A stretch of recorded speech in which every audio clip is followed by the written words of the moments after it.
अगर आप भी डीडी फ्री डिश का सेट टॉप बॉक्स अपने घर पर इस्तेमाल करते हैं और उसमें आपको नो सिग्नल का प्रॉब्लम आ रहा है तो उसका समाधान क्या है, उसके बारे में ही आज इस वीडियो में बात करेंगे। कुछ ऐसे टिप्स हैं, कुछ ऐसे स्टेप्स हैं जो कि आज इस वीडियो में आपको मैं समझाने की कोशिश करूंगा, जिससे अगर आप फॉलो करते हो तो खुद से भी आप अपने घर में सिग्नल्स की प्रॉब्लम को तुरंत दुरुस्त कर सकते हो, ठीक कर सकते हो। तो बताना चाहूंगा कि नॉर्मली जो सिग्नल्स की प्रॉब्लम आती है वो छोटी मोटी ही होती है।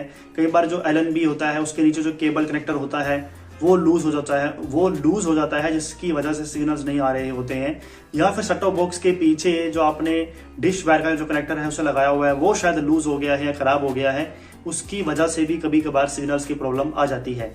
तो सबसे पहला स्टेप आपका यही बनता है कि आपको पहले दोनों कनेक्टर्स को चेक कर लेना है। जो कि एक डिश एंटीने के LNB के नीचे लगा हुआ है उसे चेक कर लेना है, और दूसरा आपका जो सेट टॉप बॉक्स के पीछे लगा हुआ है उसे चेक कर लेना है। अगर वो बिल्कुल सही से लगा हुआ है और उसके बाद भी सिग्नल्स नहीं आ रहे हैं तो समझ लीजिए कि ये प्रॉब्लम नहीं है, कोई और प्रॉब्लम है।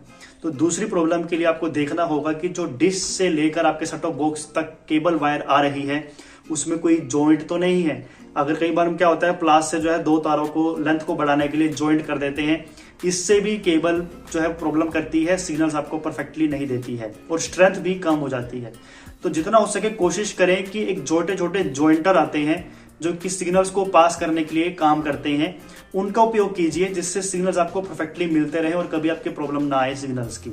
और कभी हम क्या करते हैं, दो केबल्स को लेंथ बढ़ाने के लिए ऐसे हम ज्वाइंट कर देते हैं, केबल्स को आपस में प्लास से किसी भी तरीके से ऊपर से टेप कर देते हैं, उससे भी सिग्नल्स की प्रॉब्लम हमें फेस करनी पड़ती है। तो उससे जितना हो सके आप बचिए। हो सकता है कि वहीं से प्रॉब्लम आ रही है और आपके बॉक्स में सिग्नल नहीं आ रहे हैं।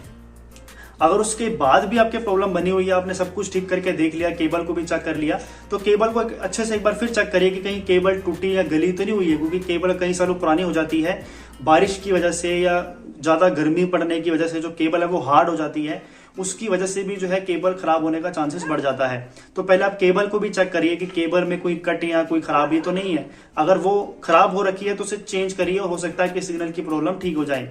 और इसके अलावा जो प्रॉब्लम्स होती है वो होती है आपके भाइयों LNB की तरफ से। कभी कभार जो हमारे आगे LNB लगा हुआ होता है जो डिश एंटीने को सिग्नल प्राप्त करवा रहा है, तो वो भी खराब हो जाता है, शॉर्ट हो जाता है, जिसकी वजह से हमारे बॉक्स में सिग्नल नहीं आ पाते हैं। तो कोशिश करें कि आप LNB को चेक करें, अगर वो सही है तो ठीक है, अगर नहीं है और उसका आगे जो व्हाइट कलर का प्लास्टिक है वो गल चुका है, टूट चुका है, उसकी वजह से कई बार मॉइस्चर जो है वो LNB के अंदर चला जाता है और सिग्नल्स आपके नहीं आ पाते हैं, तो उसको भी आप चेक करके अपनी सिग्नल की प्रॉब्लम को ठीक कर सकते हैं और LNB को बदल सकते हैं। LNB को खर्चा जो है 150 से 200 रुपए, 250 रुपए के करीब आता है, जिससे आप खुद से चाहें तो चेंज कर सकते हैं, नहीं तो किसी टेक्नीशियन को बुला के चेंज करवा सकते हैं। और आखिरी जो भाइयों रीजन होता है वो आपके डिश एंटीने से ही होता है। कभी कभार डिश एंटीना अपनी पोजीशन से हिल जाता है, कभी कभार तेज तूफान आंधी के कारण आपका जो डिश एंटीना है वो हिल जाता है, उसके कारण भी सिग्नल की प्रॉब्लम आ सकती है।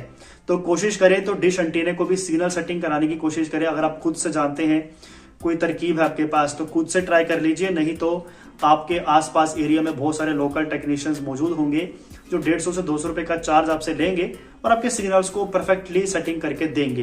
तो ये सबसे अच्छा डिसीजन होता है सिग्नल्स को ठीक करने का। लेकिन अगर आपसे डिश एंटीना सेट नहीं हो पा रहा है तो आप किसी इंजीनियर को बुला के अपने सिग्नल की प्रॉब्लम को ठीक करवा सकते हैं। तो उम्मीद करता हूँ टिप्स आप फॉलो करेंगे और अपने सिग्नल्स की प्रॉब्लम को आप खुद से दुरुस्त करेंगे, ठीक करेंगे। इसके अलावा भी अगर आपको लगता है कि कोई और रीजन है जिसके कारण सिग्नल्स की प्रॉब्लम आती है तो आप हमसे कमेंट बॉक्स में शेयर कर सकते हैं। इससे बाकी जो भी जनता है, जो ऑडियंस इस वीडियो को देखेगी, उसकी काफी मदद हो जाएगी। बाकी इसी तरह की वीडियोस अगर आप आगे भी प्राप्त करते रहना चाहते हैं तो प्लीज आप अपने टॉपिक्स हमें इस वीडियो के माध्यम से शेयर करिए, ताकि हम आपको उसके बारे में भी इंफॉर्मेशन देते रहें और उस पर भी वीडियोस आपके लिए लाते रहें। चैनल को सपोर्ट करें, सब्सक्राइब करें और वीडियो को लाइक भी जरूर करें।